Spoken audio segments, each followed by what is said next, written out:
창세기 37번째 29장 말씀을 함께 나누도록 하겠습니다. 나를 속이심은 어찌 됨이니까. 이쯤에서 창세기 전체 흐름을 한번 다시 짚어보고 큰 틀에서 조명을 해보자면요, 하나님이 천지를 창조하셨습니다. 세상을 창조하신 하나님께서 제일 먼저 세상에 하신 일이 뭔가? 복을 주셨어요. 복 주시기를 기뻐하셨습니다. 그래서 복을 주시며 이르시되 생육하고 번성하라, 땅에 충만하라, 땅에 다스리라, 이렇게 얘기하죠. 땅은 땅대로, 물은 물대로, 짐승은 각기 종류대로, 풀은 풀대로 번성하게 하셨습니다. 그리고 사람에게 이 땅을 맡기시면서 정복하고 다스리고 생육하고 번성하도록 하는 복을 주셨습니다. 창세기 1장부터 11장까지의 이 원역사에 흐르고 있는 전체의 소재는 번성입니다. 번성, 프로스파리티죠. 번성하기 위해서 하나님께서 복을 주셨습니다. 왜냐하면 하나님께서 작게 만드셨지만 편만하라고 만드셨거든요. 그 번성을 하는 과정에서 사람들은 하나님이 되려고 합니다. 하나님이 되려고 하나님과 대적하기 시작하죠. 번성하기 위해서 하나님과 대적하다가 홍수로 쓸려버리게 되고, 또 흩어짐을 면하려고 바벨탑을 쌓다가 흩어지기도 하는 것이 원역사입니다. 그들은 복을 잘못 사용하여서 흩어지고 또 쓸려버리게 되는 그 결과를 보게 되죠. 그래서 창세기 12장부터 하나님은 이 흩어진 백성들에게 복을 주시는 방법을 달리 하시죠. 한 사람 아브라함을 불러서 그를 통하여 땅의 모든 족속이 복을 받도록 하는 통로로서 복의 근원이 되게 하십니다. 그래서 12장부터 시작되는 이스라엘 족장의 역사, 아브라함, 이삭, 야곱에 이르는 이 내용은 400년간 노예 생활을 하던 이스라엘 백성들에게 민족의 정체성이라고 하는 DNA를 바꿔놓는 중요한 역할을 합니다. 자신의 정체성이 바뀌는 거죠. 40년간 노예로만 살았어요. 그냥 생존을 위해서 살았던 그런 사람들의 삶의 가치를 바꾸어 놓기 위해서 아브라함, 이삭, 야곱이라는 인물을 하나님께서 들어 쓰십니다. 이제 자유를 얻은 이스라엘 백성들은요, 자유를 마음껏 누리는 삶을 사는 것이 아니라 주어진 자유를 가지고 사는 그 삶이 가나안 땅에서 어떤 삶이 되어야 하는가, 지금까지는 시키는 일을 했어요. 주어지는 삶을 살았습니다. 명령을 받으며 살았고 노예로서만 살았지만 이제 자유시민으로 가나안에서 어떻게 살아야 하는가를 주는 삶의 이유를 던져주는 것이 아브라함, 이삭, 야곱의 이야기예요. DNA가 바뀌는 순간이죠. 그래서 자유를 얻었지만 자유를 누리는 삶이기보다 자유를 가지고 베푸는 삶이 되라고 하는 이 복의 근원적 삶, 이 백성의 부르심에 대한 이야기인 것이죠. 그런 이야기들을 묵상할 수 있도록 많은 스토리들을 아브라함부터 야곱, 요셉에 이르기까지 창세기 나머지 부분을 담고 있는 것이 12장부터 50장까지 이야기입니다. 바로 복의 근원이 되는 것, 땅의 모든 족속이 너로 말미암아 복을 얻도록 하는 것. 즉, 이 백성을 부르신 부르심의 목적이 400년간 노예 생활하던 백성을 애굽에서 꺼내어 가나안으로 집어넣은 백성을 집어넣은 이유는 자유를 주기 위함이 아니라 자유를 타인에게 주는 백성. 자기들이 이때까지 억압을 받았잖아요. 억압을 받는 백성이 자유를 얻어서 그 자유를 가지는 것으로 끝나지 않습니다. 타인의 자유를 보장해주는 백성, 복을 받은 백성이 아니라 이 복을 주는 백성, 형통한 백성에서 더 나아가서 형통하게 하는 백성, 땅의 모든 백성들을 복받게 하려고 하는 창세기 처음에 창조 질서, 생육하고 번성하여 땅에 충만하라고 하는 이 창조 질서를 만들어가는 하나님의 이 과정에 이스라엘 백성들이 놓여 있다라는 것이죠. 그래서 하나님의 율법과 규례를 지키면 세계 모든 민족이 너로 말미암아 복을 얻을 것이고 모든 민족 위에 뛰어나게 하실 것이며 너로 말미암아 이 모든 땅의 모든 족속이 복받겠다 하는 것, 이거 그리스도인을 부르신 부르심과 똑같은 거죠. 나 하나 잘 살고 잘 먹고 잘 지내라고 애굽에서 건져주신 것이 아니라 나 때문에 누구 잘 되라고요? 땅의 모든 족속이 잘 되라고, 나 때문에 이 민족이 잘 되라고 우리를 부르신 것이다. 이 사고를 깨지 않으면, 이 사고에서 우리가 깨어나지 않으면 계속 그냥 복받은 얘기만 하면 지금 같은 기독교를 만들 수밖에 없습니다. 예수 믿어서 나 잘 되고 예수 믿어서 내가 잘 되고 형통한 이 삶을 계속 산다면 기독교가 괴물이 될 수밖에 없는 겁니다. 아무튼 창세기는요, 그런 백성의 부르심과 목적이 땅의 모든 족속에게 복을 끼치는 민족이 되라고 부르신 것이다 라는 내용으로 12장부터 시작되고 있어요. 이 부르심의 과정에 창세기 저자가 이 스토리를 많은 이야기들을 기록하는데, 이 기록하는 과정에 사용되는 소재, 재료가 무엇인가 하면 하나님이 이 약속하신 복을 주겠다라고 한 약속하신 복을 중심으로 항상 갈등이 일어나고 있다라고 말씀드렸습니다. 12장부터 50장에 이 가족의 이야기이고 족장, 민족의 이야기이지만 이 속에 끊임없는 갈등이 일어나고 있죠. 아브라함도 그랬고 이삭도 그랬고 이삭의 아들 야곱 더더욱 그렇죠. 이삭의 아들 야곱은 형제 간의 갈등이 생긴 겁니다. 형 에서와의 갈등 때문에 지난주까지 본 말씀처럼 1000km나 떨어진 이 외삼촌 라반의 집에서 20년 동안 살게 되는 내용이 29, 30, 31장 이 세 장의 내용인데, 이 20년이란 시간 동안에도 끊임없이 갈등하고 또 더 복잡한 갈등의 양상으로 커져갑니다. 형 에서와의 이 둘만의 갈등으로 끝나지 않고요, 라반의 집에 가서는 외삼촌과 갈등을 해요. 임금을 10번이나 속였다, 아내를 속이고 언니를 랑 결혼하게 하기도 하고, 또 이 두 딸 레아와 라헬이라고 하는 두 딸은 자매임에도 불구하고 서로 시기하고 질투하고 한 남자의 사랑을 얻으려고 갈등을 합니다. 거기서 태어난 이 12명의 아들들, 물론 2명의 여종들, 시종들 포함해서 이 12명의 아들들 여전히 갈등하는 것, 엄청나게 갈등을 하고 나중에는 남과 북으로 갈라지는 갈등의 이야기가 구약 성경의 소재로 사용되고 있습니다. 이 29장부터 31장까지는요, 아버지를 속여 복을 받았지만 축복은 고사하고 형으로부터 죽임 당할 뻔한 이 야곱이 외삼촌 집에 도망을 가죠. 그렇게 하란으로 들어가는 내용이 19장 1절, 29장 1절부터 14절에 그 집에 들어가는 내용, 들어갈 때는 평화롭게 들어갔는데 31장은 외삼촌과 갈등하면서 외삼촌과 헤어지죠. 헤어지는데 외삼촌이 그 자기의 드라빔을 누가 훔쳐갔다, 라헬이 훔쳐가잖아요. 훔쳐갔던 내용 때문에 이 무기를 가지고 군사들을 데리고 이 야곱을 다시 쫓아가는 내용입니다. 이 세 장의 내용을 읽는데 보면 아버지를 속이고 형을 속이고 외삼촌 집에 간 야곱은 외삼촌 집에서 속습니다. 또 속입니다. 속고 속이는 삶을 20년간 반복하다가 나중에 31장에 와서는 외삼촌을 크게 한탕 속여서 한몫 챙겨서 나오는 이야기가 야곱의 이야기죠. 맞죠? 그 사기꾼이 더 큰 사기꾼을 만나가지고 엄청 사기를 당해서 다 털리고 절치부심해가지고 그 집에 들어가서 갈고 닦고 해서 20년 만에 그냥 뒤통수를 빡 치고 나오는 내용은 한편의 영화 같지 않습니까? 사기꾼 영화. 그게 이 이야기예요. 별로 은혜롭지도 않고요, 드라마틱하지도 않고 아무런 내용도 없습니다. 그런데 이 본문을 읽는 초대 독자들 누구라 그랬습니까? 처음 읽는 독자는 400년간 노예 생활하다가 나온 이스라엘 백성들입니다.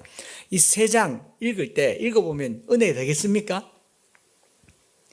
12지파의 이름들이 이 세 장에 다 나오잖아요. 12 자기 조상들의 이름이 다 나오는데 우리 조상들이 누군가 하고 봤더니 뭐 라헬의 아들도 있고 레아의 아들도 있는데 시종도 있고 뭐 첩도 있더라는 거죠. 빌하의 아들 단, 납달리, 실바의 아들 갓, 아셀은 다 라헬과 레아의 여종들인데 지금 단 지파 사람들이, 납달리 지파 사람들이, 갓 지파 사람들이 읽어보니까 우리는 남에서부터 종이었네, 우리 어머니가 종이었네, 우리 별로 볼 거 없네, 뭐 이럴 만한 내용이잖아요. 조상들의 이야기가 별로 미화되지도 않고 있는 그대로 기록됐다는 겁니다. 저는 어릴 적에 이 성이 한시니까 어릴 적에는 성씨 가지고 친구들이 서로 놀리고 뭐 하잖아요. 꼭 한시성을 가진 사람을 얘기하면 제일 먼저 떠올리는 한시성을 가진 우리 한시 조상의 이름은 뭘까요? 예? 한석봉, 한호라고 불러주신 분은 굉장히 점잖은 분이죠. 한명회를 얘기하더라고요. 칠삭둥이를 얘기하면서 간신배, 한시 자손 이러면서 너무 기분이 나빠요. 너무 기분이 안 좋아요. 그 칠삭둥이 간신 그러면서 이 수양대군의 이 책사가 돼가지고 따지고 보면 킹메이커임에도 불구하고 별로 기분이 안 좋아요. 그런데 그 한석봉 한명회라는 사람 사실 조선의 개국공신 한상질의 손자입니다. 귀한 족보의 아들이에요. 그런데 남에서부터 이 미숙아로 태어나서 약하게 태어나서 불우한 청소년 시절을 보내고 열심히 공부해서 등극한 사람이고요. 여러분들이 잘 아는 한석봉은 글씨가 좋았지 뭐 직급은 그냥 진사 계급의 크게 양반 노릇한 사람 아니에요. 그냥 글씨가 당시에 추사 김정희체와 비슷하게 해서 글씨체가 좋았다라는 유명한 일화, 뭐 한석봉의 어머니 떡 써는 이야기로 유명한 일화지만 당대에 실제로 유명한 사람은 한명회예요. 한명회인데 칠삭둥이 간신, 그러니까 확 기분이 나쁘잖아요. 그 사람 이름은 떠올리고 싶지도 않은 거죠. 그래도 우리 어머니는 떡 쓰는 어머니가 좋아. 이게 좋습니까? 킹메이커가 좋습니까? 그래도 이런 얘기 들으면 기분이 안 좋죠. 뭐 얘기하다 12지파가 여기 나오는데 12지파의 족보가 그렇게 뭐 화려하게 나와 있지 않고 그냥 서로 남편의 사랑을 갈취하려고 니 들어가라 내 들어가라 뭐서 들어갔다 나왔다 하다가 아이들이 12명 태어난 그 이야기가 전부 이 31장까지 이야기인 겁니다. 아무것도 아닌 거죠. 소위 콩가루 집안인 겁니다. 콩가루 집안. 29장 평화롭고 반가운 만남으로 시작되지만 쫓고 쫓기고 분노하면서 31장에 나오는 이 이야기, 이들이 읽으면서 무슨 생각했을까를 400년간 노예 생활하던 이 애굽에서 출애굽한 이스라엘 백성들의 관점에서 29, 30, 31장을 이렇게 읽어보니까 12지파의 이야기가 아닌 것 같더라고요. 자세히 보니까 출애굽한 이스라엘 백성들의 역사를 이 세 장에다가 투영시켜 놨다라는 겁니다. 잘 보면 이 짧은 세 장에 출애굽하는 이스라엘 백성들이 오바렙 때예요. 애굽 땅 고센에 들어갔을 때 기근 때문에 먹을 것이 없어서 살려고 갔습니다. 야곱이 형 에서에게 죽을까 봐 살려고 라반의 집에 들어가요. 거기서 20년을 지내죠. 애굽의 종로로 다는 이스라엘 백성들은 400년을 거기서 지냅니다. 출애굽을 해요. 출애굽할 때 애굽에서 많은 재물을 챙깁니다. 소위 말해서 한 몫을 챙겨요. 챙겨서 나왔는데 어때요? 애굽 왕 바로가 막 쫓아오잖아요. 죽이려고. 지금 야곱이 라반의 집에서 한 몫 챙겨서 나왔는데 드라빔을 훔쳐간 것 때문에 조카를 막 쫓아와요. 죽여버리겠다고. 이런 내용을 딱 보는 동안 우리 인생이 이와 같구나. 살기 위해서 들어갔지만 결국 살기 위해서 나와야 되는 인생, 우리 인생이구나. 하나의 삶의 축소판 같은 이야기를 29, 30, 31장에서 보여주고 있고, 유대인들은 이 글을 읽을 때 자기 인생을 투영하는 용도로 읽지 않았는가 생각을 하는 겁니다. 그 속에 어떤 내용이, 그런 와중에 그 속에 어떤 내용이 있는가 하면, 라헬을 사랑하는 야곱, 여기 보면 더 사랑했다라는 말이 있잖아요. 더 사랑했다. 더는 편중되었단 말이고 사랑한다는 말은 사랑애자죠. 더 사랑한다는 말이 편애한단 말이에요. 편애한단 말이 누구를 더 사랑한다는 거예요. 상대적으로 다른 사람은 덜 사랑을 받게 되는 거죠. 편애가 나쁜 표현 같지만 다르게 보면 더 사랑해서 생기는 결과인 거죠. 야곱이 라헬을 더 사랑한 겁니다. 야곱의 인생도 투영되어서 나옵니다. 편애를 받으며 자랐던 야곱, 에서와 야곱 사이에서 아버지 이삭과 리브가는 서로 좋아하는 아들을 더 사랑했어요. 편애의 환경에서 자란 야곱은 두 아내 라헬과 레아 속에서 라헬을 편애하면서 자라는 겁니다. 그리고 외삼촌 라반은 야곱을 데리고 품삯을 10번이나 속이며 노동을 착취하고 결혼까지 유린해버립니다. 사기를 치는 거죠. 사기치던 야곱이 사기를 당하고 있습니다. 결국 야곱의 인생도 여기 투영되어 있고, 그러니까 창세기 29장부터 31장까지는 독자들에게 여러 가지 모습을 삶의 축소판으로 투영해주는 투영 효과가 있는 이야기의 조합이다라고 볼 수가 있는 것이죠. 그래서 처음 만난 라헬을 이제 야곱이 사랑에 빠지게 되죠. 29장에 사랑에 빠지게 되고, 이 라헬을 사랑해서 하루같이 7년을 일했습니다. 7년을 하루같이 일했고, 얼마나 로맨틱해요. 한 여인을 사랑해서 7년을 하루같이 경대병원에서 일할 수도 있고. 7년 너무 길죠. 7년 좀 길다. 어쨌든 하루같이 일을 했다는 말입니다. 일을 해서 7년이 지나서 결혼을 해요. 첫날 밤이 지나서 아침에 눈을 떠보니 옆에 라헬이 아니고, 이거는 말 못하겠어요.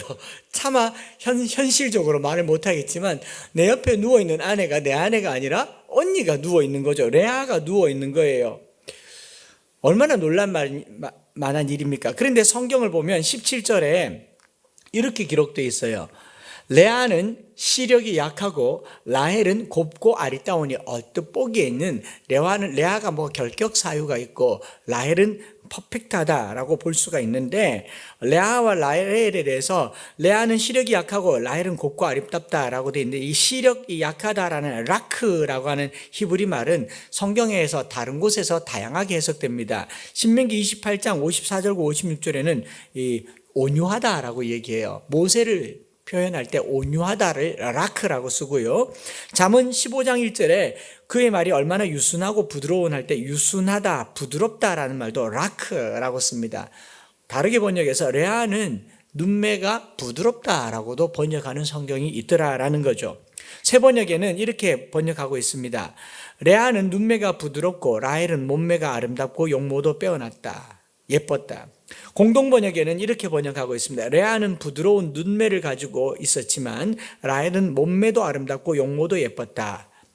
결국 야곱은 몸매를 선택한 거죠. 눈매를 선택한 것 아니고 남자였던 거죠. 이해가 되시죠? 딱 오죠. 따뜻한 눈빛보다 늘씬한 몸매가 더 좀 조속하네요. 해밀턴이라고 하는 학자는 이렇게 번역합니다. 레아는 나이가 많았지만 눈은 훨씬 어린 사람의 것처럼 아름다웠다. 그러니까 레아가 결격 사유가 있어서 못나서 사랑을 못 받은 게 아니에요. 라헬을 더 사랑한 겁니다. 몸매가 좋아서든지 나이가 어려서든지 그냥 야곱은 라헬을 더 사랑한 거고요. 레아는 그냥 레아일 뿐이에요. 레아가 뭐 핸디캡이 있어서 사랑 못 받은 게 아니라 그냥 아름다운 여인이었습니다. 똑같은. 그런데 라헬을 더 사랑한 거죠. 이렇게 몸매 좋은 라헬을, 몸매라고 합시다. 예. 라헬을 7년을 하루같이 사랑해서, 더 사랑해서, 사실 원문상에 더라는 표현 자체도 없지만 그냥 사랑한 거예요. 많이 사랑한 거죠. 7년을 하루같이 일했고 이제 그 기쁜 마음으로 자고 일어나 보니 옆에 누워있는 여인이 라헬이 아니라 레아가 누워있는 겁니다. 얼마나 놀랄 만한 일이겠습니까? 이 말씀을 곰곰이 묵상하다가 아니 뭐 야곱도 황당하겠지만 누가 진짜 황당하겠어요? 레아는 사람도 아니에요? 암만 시력이 약하다라고 번역했다 치지만 레아는 뭐 여잔데, 레아도 여잔데 자존심이 없겠느냐라는 말입니다. 아버지 라반이 야 레아 네가 들어가. 그럼 레아가 너무 좋아요 그러고 들어갔겠어요? 아버지 이럴 수는 없죠. 내가 아무리 남자가 없기로 동생의 남자를 어떻게 취할 수 있겠습니까? 난 못해 라고 말하는 거. 요즘 정서로 그럴 수 있겠다. 뭐 옛날에 고대 가부장 사회에서 부모가 배필을 정해서 넣어줄 수 있다 치지만 어떻게 하루 전날 밤에, 아니 결혼하는 그날 밤에 레아 네가 들어가 이런다고 레아가 오케이 하고 들어갔겠냔 말입니다. 얼마나 존심도 없고 존심도 상하고 그런 상황이겠느냐라는 거죠. 레아의 시선에서 본문을 보면요, 레아야말로 엄청난 피해자였던 거죠. 야곱이 사기를 당한 게 아니라 야곱의 사기 행각에 레아가 이용당한 겁니다. 큰 상처를 입은 거예요. 아비에게 유린당한 겁니다. 그걸로 부족해서 레아는 평생 동안 남편의 사랑을 받지 못해서 남편의 사랑을 받으려고 출산하는 게 레아의 평생의 역사였다. 레아와 관련된 기록은 별거 없어요. 애 낳았다는 기록밖에 없습니다. 뭐 하려고? 남편 사랑받으려고. 이 얼마나 불쌍한 인생이에요. 레아가 쳐다봤을 때 7년간 우리 집에 들어온 6촌쯤 됩니까? 그 사촌 동생 야곱을 보니까 야곱이 라헬을 사랑하고 있는데 너무 사랑하는 거예요. 7년간 사랑하는데 너무 멋지게 사랑하는 겁니다. 제이콥이 사랑을 하는 거죠. 너무 예쁘게 사랑하니까 언니가 보니까 부럽기도 하지만 그렇다고 해서 동생의 남자를 빼앗듯이 가진 않잖아요. 이 불쌍한 여인에게 성경이 뭐라고 얘기하냐면 여호와께서 그와 함께 하신다라는 겁니다. 여기 보면 아비에게 유린당하고 남편 라헬만 쳐다보고 있고 정말 다 한쪽 방향만 보고 있는 그 상황에서 가장 먹이사슬에서 피해자와 희생자는 레아였는데, 성경에 보면 하나님이 레아의 편을 들고 있다라는 겁니다. 31절에 여호와께서 레아가 사랑받지 못함을 보고 그의 태를 여섰으나 라헬은 자녀가 없었더라. 이 불쌍한 여인 레아의 편에 서 계신 분이 누군가를 보라는 거죠. 어쩜 그것 때문에 이 본문이 기록됐을는지도 모릅니다. 속이고 유린당하는 이 세상에서 가장 힘없는 사람 곁에 힘이 되어주신 분이 하나님이십니다. 이게 우리가 읽어야 될 본문의 한 꼭지가 아닌가 생각합니다. 모두 다 힘 있는 사람들의 이야기입니다. 지금 세상은 더 그래요. 언론, 정치, 어떤 정치 세력, 종교 세력의 쟁점에 있는 사람들 말고 그런 사람들에게 유린당하는 사람들이 누구인가? 성도들이죠. 우리가 본문을 대할 때 통상 야곱의 사랑받는 여인 라헬, 자식 없어서 눈물 흘리는 라헬, 사랑은 받지만 자식이 없는 라헬, 그 라헬에게서 태어난 요셉, 이 요셉이 이스라엘을 건졌다, 이렇게 볼 수 있는 이 베냐민 출산 후에 죽은 가련한 여인 라헬을 보지만요, 어떻게 보면 가장 가련한 여인은 레아였을 수도 있겠다라는 겁니다. 그런 레아의 상처를 만지시는 하나님의 손길이 31절부터 35절까지 고스란히 기록되어 있습니다. 이 본문을 읽어보면 그렇게 되어 있어요. 32절, 첫 번째 아들을 낳으면서 뭐라고 얘기합니까? 아들을 낳고 그 이름을 루벤이라 하여 이르되 여호와께서 나의 괴로움을 돌보셨으니 이제는 남편이 나를 사랑하리로다. 이제는 남편이 나를 사랑한데 그전에는요, 사랑 안 했습니다. 여전히 라헬만 쳐다보고 있습니다. 아버지의 잘못된 판단, 아버지의 사기 행각 때문에 여전히 결혼했지만 사랑받지 못한 여인에게 루벤을 줘서 사랑받으리라고 했는데, 이 여호와께서 나의 괴로움을 돌보셨다고 했는데 여전히 또 사랑을 못 받습니다. 33절에 넘어가서 그가 다시 임신하여 아들을 낳고 이르되 여호와께서 내가 사랑받지 못함을 들으셨으므로 아직까지도 사랑을 못 받은 거예요. 내게 이 아들도 주셨다 하고 그 이름을 시므온이라 하였더라. 시므온. 예, 시므온의 이름의 뜻이 들으셨다라는 겁니다. 이제 둘째를 낳기까지도, 첫 아들 낳았는데도 또 사랑을 못 받아요. 그래서 또 둘째를 낳게 하는 겁니다. 맞죠? 34절. 그가 또 임신하여 아들을 낳고 이르되 내가 그에게 새 아들을 낳았으니 내 남편이 지금부터 나와 연합하리로다. 지금까지 연합한 적이 없던 거죠. 하고 그의 이름을 레위라 하였다. 35절. 그가 또 임신하여 아들을 낳고 이르되 내가 이제 여호와를 찬송하리로다 하고 이로 말미암아 내가 그의 이름을 유다라 하였고 그의 출산이 멈추었더라. 이 이야기의 흐름은요, 레아라고 하는 여인이 얼마나 가련한 여인인가를 계속 여지없이 보여주는 거죠. 아들을 낳으면서 계속 누구를 찾아봅니까? 남편의 사랑을 찾고 있어요. 낳았는데도 사랑받지 못하고 또 낳았는데도 사랑받지 못하고 남편은 오로지 라헬에게만 꽂혀 있는 거죠. 얼마나 황당하고 당황스러웠겠습니까? 외면과 편애를 겪으면서 남편만 쳐다보고 있는 이 여인에게 유일하게 눈길 주신 분이 있었으니 그분이 하나님이십니다. 오늘 이 시대에 세상에 유린당하고 고통당하고 괴롭힘당하고 어떤 사기 행각들의 희생물이 된 것 같은 이런 레아와 같은 인생들에게 하나님이 함께 하시기를 축복합니다. 우리가 괴로워할 때, 우리가 고통할 때요, 계속 원하는 것을 얻지 못해서 이것도 해보고 저것도 해보고 남편의 사랑을 얻으려고 이렇게 쫓아가보고 저렇게 쫓아가보지만 그 쫓아감 속에 하나님이 함께 하시다는 것을 성경은 보여주고 있다라는 것입니다. 오늘 이 말씀 그것을 말해주고 있는가 하면요, 이 야곱이 라헬을 사랑해서 7년을 하루같이 일하고 또 그것 바라보는 동안도 속 터질 지경인데 라헬을 바라보는 그 눈빛의 사랑스러움이 너무 좋아서 그냥 한 덩어리만 얻어보려고 그 곁에 아버지의 잘못된 명령에 순종한 게 라헬이었을 것 아니겠습니까? 이 장면 잘 눈여겨보셔야 됩니다. 야곱이 어떻습니까? 결혼식을 올리는 날 밤에 아버지가 야곱에게 들어가라고 했고 라헬을 사랑하는 야곱의 눈빛을 보면서 나도 이 사랑 조금 얻을 수 있을 것 해서 들어갔지만 이 사랑에 줄여서 야곱의 아내가 되었지만 평생 야곱의 사랑을 받지 못했어요. 그런데 그런 사랑을 누가 주셨다? 하나님이 주셨다. 하나님. 우리 인생이 어쩌면 이럴 수 있습니다. 돈을 벌든지 명예를 얻든지 권력을 얻든지 내가 원하는 것을 추구하려고 평생을 쫓아다니지만 내가 그것을 못 얻을 수는 있지만요. 우리에게 정말 필요한 것이 무엇인가? 그것은 바로 하나님이십니다. 하나님의 사랑이 저와 여러분들에게 있는 거죠. 그리고 이 장면이 어떻게 오버랩이 되냐면요. 라반이 라헬을 비키게 하고 레아를 속여서 레아에게 야곱을 속여서 오늘 밤 네가 들어가라고 하는 이 장면과 리브가가 야곱에게 네가 몸에 털을 묻혀서 에서 행사를 하라고 하는 것이 야곱이 봤을 때 느껴지겠습니까? 안 느껴지겠습니까? 그죠? 야곱이 누구 행세했어요? 에서 행세했죠. 이 첫날 밤을 레아가 누구 행세합니까? 라헬 행세한 겁니다. 만약에 레아가 그날 밤에 들어가서 모르니까 이것도 만나서 물어봐야겠지만 그 첫날 밤에 진짜 아무 말도 안 했습니까? 너무 깜깜해서 진짜로 몰랐습니까?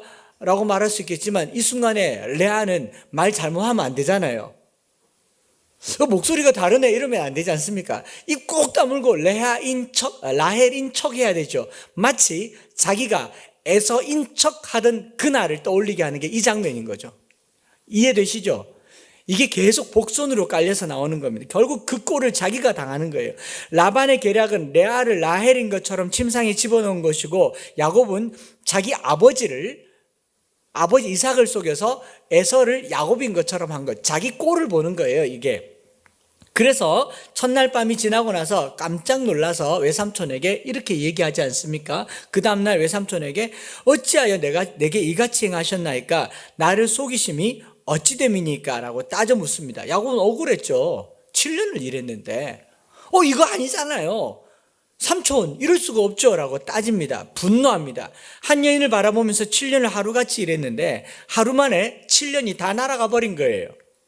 이때 라반이 한 말, 이 말이 굉장히 의미심장합니다. 26절 말씀 같이 한번 읽어볼까요? 시작. 라반이 이르되 언니보다 아우를 먼저 주는 것은 우리 지방에서 하지 않는 바이라. 그 지역에서 언니가 먼저 시집가고 동생이 나중에 시집간다는 게 그 지역의 관습이다 라고 말을 한다면 결혼하기 전날 말할 수 있었겠죠. 그러지 않습니까? 아니면 조금만 더 기다려라. 언니 시집 보낼게. 아니면 결혼 전에 양해를 구할 수 있죠. 언니랑 먼저 결혼하고 7년 더 일해라 말할 수 있는데 왜 속였을까요? 이 말을 듣는 야곱의 머릿속에 어떤 생각이 들어왔을까요? 7년을 기다렸는데 이 말을 듣는 순간 야곱은요 움찔한 겁니다. 언니보다 아우를 먼저 주는 것은 우리 지방에서 하지 아니하는 바이니라. 괄로 열고 행간에 너는 형의 축복을 아우가 되어서 가로챘느냐라는 것을 말하고 있는 거예요. 이 말을 딱 듣는 순간 라반은 그 다음 말을 하지 않지만 너는 형을 사기쳐서 동생인 주제에 장자권을 받고 동생인 주제에 속여서 아비의 복을 받아서 여기 와놓고 우리는 그렇게 안 해. 우리는 순서대로 해 라고 말하니 야곱이 유구무원이 되는 겁니다. 이 한마디 말에서 자기를 보게 되는 거죠. 형이 받을 축복을 가로채고 외삼촌 집에 도망와 있는 게 지금 자기 신세잖아요. 그 꼴을 보면서 야곱의 말은 이렇게 들렸을 겁니다. 지금 네가 이걸 따질 때냐? 네 꼴은 어떻고? 너는 형 속여서 여기 왔는지 모르지만 우리는 그렇게 안 해 라고 말하는 거죠. 야곱은 아무 말도 하지 못합니다. 그리고 7일을 지나 라헬을 다시 맞이하고 또 7년을 더 라반을 위해서 일하게 되는 겁니다. 너무너무 억울했겠지만 너무너무 속상했겠지만 마음에 일어나는 분노로 자기를 깨닫고 발견하고 새로운 에너지를 사랑하는 에너지를 7년간 더 썼다라는 겁니다. 저는 이 과정에서 이 가장 큰 상처를 입은 여인 레아에게 집중해 보아야 할 것을 같이 기도 제목으로 삼아 보려고 하고요. 쏟고 속이는 사회에서요. 갈등하고 분열되는 사회에서 하나님의 시선이 어디 있는가 이걸 좀 헤아려 봤으면 좋겠다 생각을 해봤습니다. 지금 우리 다 분노하잖아요. 라반에게 왜 이렇게 나를 속였냐고 말할 수 있죠. 외삼촌이 나를 속이시면 어찌 됨입니까? 라고 분노했지만 야곱은 외삼촌 말 한마디에 한마디도 말 못하고 다시 7년간 일을 할 수밖에 없었어요. 왜 그랬을까 생각을 해봤는데요. 거기서 자기 자신을 발견하게 되는 겁니다. 야곱이 계속 외삼촌을 분노했더라면 7년을 못 견뎠을 거예요. 데리고 도망가 버렸을 겁니다. 7일 있다가 라헬을 받았잖아요. 7년 더 일하라는 말은 약속일 뿐이고, 외삼촌이 나를 속였으면 나도 속여도 안 되겠습니까? 데리고 도망가 버렸을 수도 있습니다. 그런데 남은 7년을 더 봉사할 수 있었던 이유는요, 분노 에너지를 사랑 에너지로 승화시켰기 때문에 그렇습니다. 말씀 마무리하면서요, 레아는 누구보다도 이 엄청난 상처와 사랑의 외면을 받은 채 억울한 결혼 생활을 시작했지만요, 이 이야기의 결론은요, 이 상처 속에 비로소 여호와를 경험하게 됩니다. 깊은 괴로움과 상처 속에 가장 가까이 계신 분이 하나님이란 걸 알게 돼요. 레아가 너무 속상해서 남편의 사랑을 받으려고 아이를 하나 놓고 또 놓고 또 놓고 또 낳았지만 남편이 눈길도 주지 않을 때 하나님의 신길이 있었다는 것. 눈길, 신길, 순길 있었다는 것을 믿으시기 바랍니다. 그래서 우리가 속상할 때요, 하나님이 내 곁에 있다는 것. 내가 분노할 때 하나님이 내 곁에 있다는 것. 야곱의 사랑을 받으려고 애쓰는 동안 하나님은 끊임없이 우리를 사랑하고 계셨다는 것. 이것을 잊지 않고 늘 기억하시기 바라고, 이 레아의 결론을 말씀을 드리려고 하는 건데요. 레아가 마지막에 어떻게 되냐면, 레아가 죽어서요, 어디에 장사되느냐, 성지순례 가보면 알겠지만 막벨라굴에 장사됩니다. 헤브론에 있는 막벨라굴. 그러면 야곱이 제일 사랑했던 라헬은 어디에 장사되느냐? 라헬은 이 에브라스에 있는 베들레헴 길에서 베냐민 출산하고 산 후에 바로 죽습니다. 그래서 베들레헴 근처에 있는 곳에 장사를 지내는데, 가장 사랑했던 아내를 막벨라굴에 넣지 않고 레아를 막벨라굴에 넣어요. 막벨라굴에 장례를 지냅니다. 이게 어떤 의미가 있느냐 하면, 아브라함과 사라가 막벨라굴에 장례되었어요. 할아버지와 할머니, 그 다음에 아버지와 어머니 이삭과 리브가가 막벨라굴에 장사되었습니다. 야곱이 노년에 죽을 때 유언으로 자신의 매장지를 정해주는데, 창세기 49장 29절에 이렇게 되어 있습니다. 내가 내 조상들에게로 돌아가리니 나를 햇사람 에브론의 밭에 있는 굴에 우리 손조와 함께 장사하라. 31절에 보면 이삭이 이렇게 말합니다. 창세기 49장 31절에 아브라함과 그의 아내 사라가 거기 장사되었고 이삭과 그의 아내 리브가도 거기 장사되었으며 나도 레아를 그곳에 장사하였노라. 자, 아브라함의 아내가 사라였고 거기 장사되었고, 이삭의 아내를 리브가를 거기 장사했고, 나도 레아를 이라고 말하면서 그 앞에 괄호로 내 아내 레아를 거기 장사하였노라. 라헬이 있어요, 없어요? 없어요. 여기는 레아밖에 없습니다. 성지순례 가보면 레아의 무덤은 아직도 있습니다. 특별히 막벨라굴의 아내는 선택된 아내들만 매장되었는데요, 야곱이 자신의 아내 레아를 조상들의 묘에 장사 지냈다는 것은 인생 말년에 사랑이 결국 라헬에게서 레아에게로 갔다라는 것을 보여주는 한 대목이기도 합니다. 그리고 이 아브라함, 이삭, 야곱이 죽었을 때 쓴 표현들 보면요, 자기 열조에게로 돌아가매, 자기 열조에게로 돌아가니, 또 자기 열조에게로 돌아갔더라라는 말을 써요. 구약에서의 죽음은, 신약에서의 죽음을 예수님은 잔다라는 표현을 썼지만요, 구약에서의 죽음을 예수님께서, 성경 기자는 열조에게로 돌아갔다라고 말을 하는데, 그 이야기를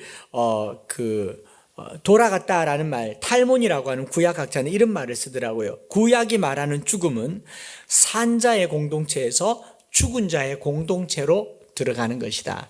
죽는 게 끝이 아닌 거죠. 죽은 자의 공동체로 연합하는 것이다. 야곱은 죽어서 레아와 함께 조상들에게로 돌아갔다라고 얘기를 하고 있는 겁니다. 결국 레아는 사랑이 회복되어지는, 평생의 상처를 회복받는 한 여인의 이야기를 여기 그려놓고 있고요, 그 레아를 보게 되는 겁니다. 우리는 사랑받던 여인 라헬만 보지만 성경에서는 레아를 다르게 해석해주고 있다는 걸 보면서요, 이제 말씀 끝에 오늘날 고통당하고 사기당하고 외면당하고 외로움 받는 성도들, 우리의 삶이 펼쳐질 때마다 하나님이 항상 함께 있다는 것을 잊지 마시기 바랍니다. 청소년들도 사랑받지 못해서, 친구들에게 인정받지 못해서, 아내들도 사랑받지 못해서, 남편들도 사랑받지 못해서 사랑을 구하며 살지만요, 정말 우리를 사랑하시는 분은 하나님이십니다. 이 민족을 정말 사랑하시는 분도 하나님이십니다. 그리고 그 말로 다 할 수 없는 괴로움에 신음할 때 잠시 눈을 들어서 하나님이 동행하심을 보면요, 우리 인생 끝에 우리가 산자의 공동체에서 죽은 자의 공동체로 넘어갈 때 바로 그곳이 천국이 될 줄 믿습니다. 이렇게 썼어요. 저는 우리 엠마오 공동체는 살아서 엠마오 공동체로, 죽어서 천국 공동체가 되기를 바랍니다. 그때까지는요, 7년을 또 사랑하며 사십시다. 이 코로나 기간을 사랑하며 사십시다. 여러분, 사랑합니다.